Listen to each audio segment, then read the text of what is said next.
सुनो, मैं तुम्हें समाज से भागने को नहीं कह रहा हूँ। मैं तुम्हें लोगों से नफरत करना भी नहीं सिखा रहा हूँ। मैं तुम्हें केवल अपने पास लौटने की बात कर रहा हूँ, क्योंकि जो व्यक्ति हर समय दूसरों के बीच खोया रहता है वह धीरे धीरे खुद से दूर हो जाता है, और जो खुद से दूर हो गया वह जीवन में आगे कैसे बढ़ेगा। अकेले रहो, इस वाक्य को गलत मत समझ लेना। अकेले रहने का अर्थ अकेलापन नहीं है। अकेले रहने का अर्थ है अपने साथ सहज होना।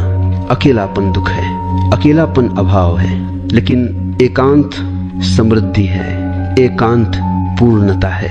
दुनिया तुम्हें अकेलेपन से डराना सिखाती है, क्योंकि जो आदमी अकेले रहना सीख लेता है वह भीड़ का गुलाम नहीं रहता। भीड़ चाहती है कि तुम हमेशा बोलते रहो, बताते रहो, समझाते रहो, साबित करते रहो, क्योंकि जो आदमी लगातार बोलता रहता है वह सोच नहीं पाता, और जो सोच नहीं पाता वह जाग नहीं पाता। इसलिए मैं कहता हूँ, कम बोलो। कम बोलने का अर्थ चुप रहना नहीं है। कम बोलने का अर्थ है जरूरत से ज्यादा मत बोलो। जब तुम ज्यादा बोलते हो तो शब्द तुम्हें चलाने लगते हैं, और जब तुम कम बोलते हो तो तुम शब्दों के मालिक रहते हो। ध्यान से देखो, जिस आदमी को हर बात पर कुछ कहना है वह भीतर से अशांत है। शांत आदमी अपनी उपस्थिति से बोलता है, अशांत आदमी अपने शब्दों से शोर करता है। अब एक गहरी बात सुनो, जीवन में आगे बढ़ने वाले लोग कम बोलते हैं, ज्यादा सुनते हैं, और सबसे ज्यादा देखते हैं। देखना सबसे ऊंची क्रिया है, क्योंकि देखने में अहंकार नहीं होता। जब तुम बोलते हो तो तुम केंद्र में आ जाते हो, जब तुम देखते हो तो सत्य केंद्र में आता है। अब एक दृष्टांत सुनो। एक युवक हमेशा बोलता रहता था, हर सभा में, हर चर्चा में, हर जगह वह अपनी राय देता था। एक दिन वह गुरु के पास गया और बोला, मैं आगे क्यों नहीं बढ़ पा रहा? गुरु ने कहा, क्योंकि तुम हमेशा बाहर बहते रहते हो। गुरु ने उसे 1 सप्ताह मौन में रहने को कहा। पहले दिन वह बेचैन रहा, दूसरे दिन उसने खुद को सुना, तीसरे दिन उसने अपने विचारों को देखा, 7वें दिन उसने कहा, मैं बदल गया हूँ। गुरु मुस्कुराया और बोला, नहीं, तुम मिले हो, अकेले रहो, ताकि तुम अपने भीतर उतर सको। कम बोलो ताकि भीतर की आवाज सुनाई दे सके, और जब भीतर की आवाज सुनाई देने लगे तब जीवन में आगे बढ़ना, संघर्ष नहीं रहता, क्योंकि तब तुम किसी और की नकल नहीं करते, तब तुम अपने स्वभाव से चलते हो। याद रखो, दुनिया में आगे बढ़ने वाले भीड़ से नहीं, एकांत से पैदा होते हैं। भीड़ सिर्फ रास्ता देती है, एकांत दिशा देता है। सुनो, अब हम उस जगह पहुंच रहे हैं जहां से अधिकांश लोग पीछे लौट जाते हैं। उस जगह का नाम है डर। तुम कहते हो, मुझे अकेले रहना अच्छा नहीं लगता, लेकिन सच यह नहीं है। सच यह है, तुम्हें अपने साथ रहना अच्छा नहीं लगता। अकेलेपन से कोई नहीं डरता। डर लगता है अपने ही भीतर उठती आवाजों से। जब तुम अकेले होते हो तो कोई नहीं रहता जिससे तुम भाग सको, न दोस्तों, न मोबाइल, न बातचीत। तब तुम सीधे अपने सामने खड़े होते हो, और मन इस क्षण से सबसे ज्यादा डरता है। मन कहता है, कुछ करो, किसी से बात करो, कहीं चले जाओ, क्योंकि मन जानता है यदि तुम चुपचाप अपने साथ बैठ गए तो उसका राज खुलने लगेगा। अब ध्यान से समझो, मन का अस्तित्व भागने पर टिका है। वह कभी भविष्य में भागता है, कभी स्मृतियों में, कभी लोगों में। अकेलापन मन के लिए सबसे बड़ा खतरा है, क्योंकि अकेलेपन में मन को कोई सहारा नहीं मिलता। इसीलिए मन अकेलेपन को डरावना बना देता है। वह कहता है, तुम उदास हो जाओगे, तुम पागल हो जाओगे, तुम पीछे रह जाओगे। यह सब झूठ है। मैंने हजारों उन लोगों को देखा है जो अकेले नहीं रह पाते। वे भीतर से खोखले होते हैं, और जो अकेले रहना सीख लेते हैं उनके भीतर एक शक्ति जागने लगती है। अब एक दृष्टांत सुनो। एक बच्चा पहली बार अकेले कमरे में सोया, वह डर गया, उसने रोना शुरू किया। माँ ने बत्ती जलाई और कहा देखो कुछ भी नहीं है, लेकिन डर कम नहीं हुआ। फिर माँ ने कहा मैं यही हूँ। डर तुरंत कम हो गया। समझे? डर अंधेरे से नहीं था, डर अकेले होने से नहीं था, डर था साथ न होने का। अब बड़ा होकर तुम वही कर रहे हो। तुम चाहते हो कोई हो, कुछ हो, कोई आवाज हो, लेकिन जब तक तुम खुद अपने लिए साथ नहीं बनते तब तक डर बना रहेगा। अकेले रहना सीखा नहीं जाता, अकेले रहना स्वीकार किया जाता है। पहले पहले असहजता होगी, मन बेचैन होगा, शरीर हिलेगा, लेकिन यदि तुम भागे नहीं तो एक दिन एक चमत्कार घटेगा, अकेलापन बदल जाएगा एकांत में। और एकांत सबसे बड़ा शिक्षक है। एकांत में तुम देखोगे तुम्हारे विचार तुम नहीं हो। एकांत में तुम देखोगे तुम्हारी भावनाएं आती जाती हैं। और एकांत में तुम पहली बार अपने केंद्र को महसूस करोगे। याद रखो, डर का अर्थ है तुम सीमा पर खड़े हो, और सीमा पर या तो तुम लौट सकते हो या तुम उड़ सकते हो। जो लौट जाते हैं वे भीड़ में खो जाते हैं, जो ठहर जाते हैं वे स्वयं बन जाते हैं। सुनो, अब हम शब्दों की भीड़ से बाहर निकलेंगे, क्योंकि जो व्यक्ति जीवन में आगे बढ़ता है वह शब्दों से नहीं मौन से चलता है। लोग सोचते हैं जो ज्यादा बोलता है वही ज्यादा जानता है। ये भ्रम है। अक्सर जो ज्यादा बोलता है वह ज्यादा असुरक्षित होता है। बोलना मन की बेचैनी का सबसे आसान रास्ता है। जब भीतर अशांति होती है तो शब्द बाहर बहने लगते हैं। शांत आदमी बोलने से पहले ठहरता है, अशांत आदमी बोलकर ठहरना चाहता है। अब समझो, लोग ज्यादा क्यों बोलते हैं?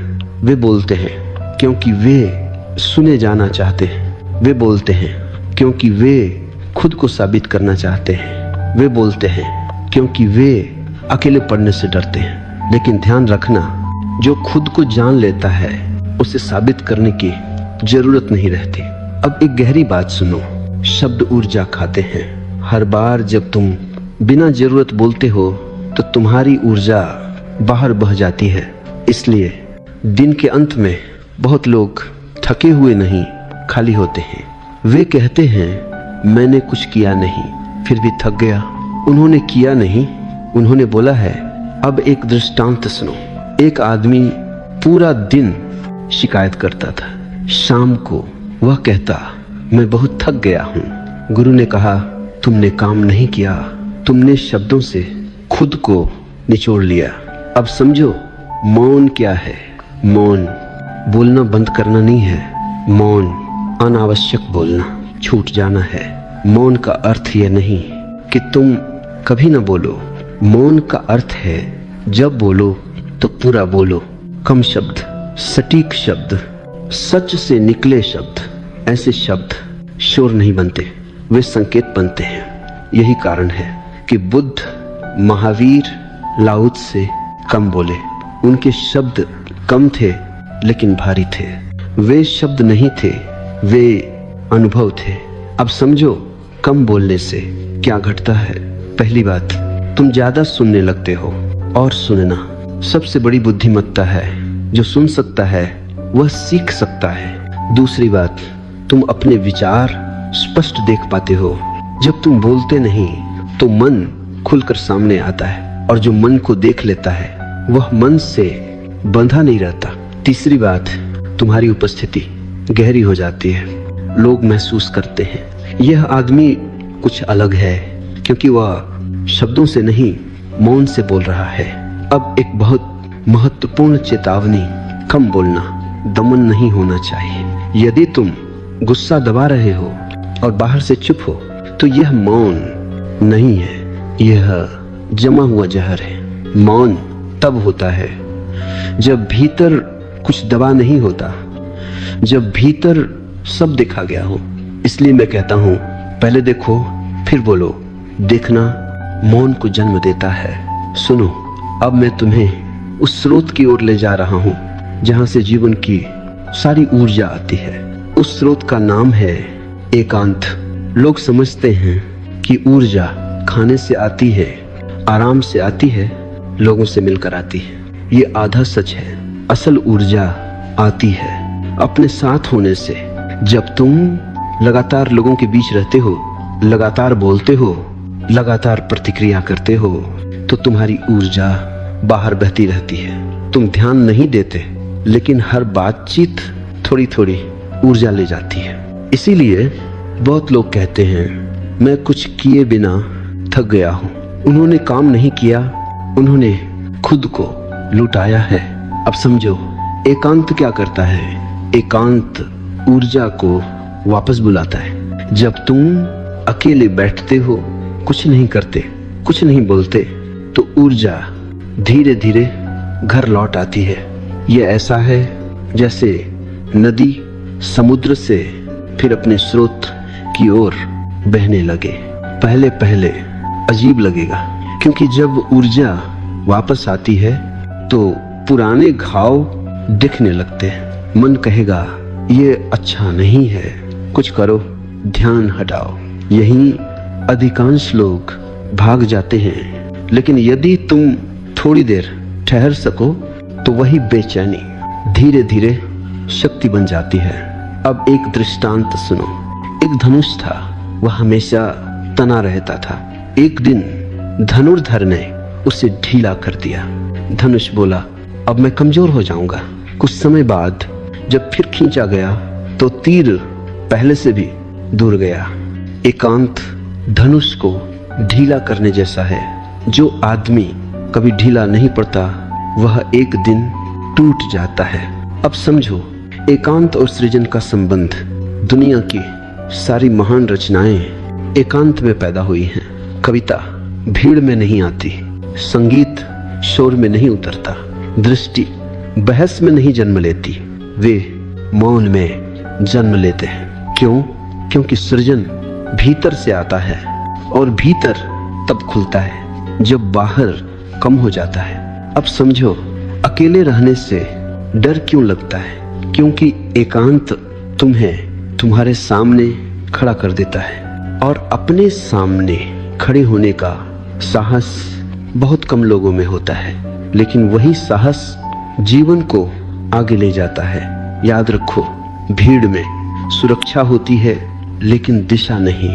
दिशा एकांत में मिलती है। जो आदमी अपनी दिशा नहीं जानता, वह कितना भी तेज चले कहीं नहीं पहुंचता।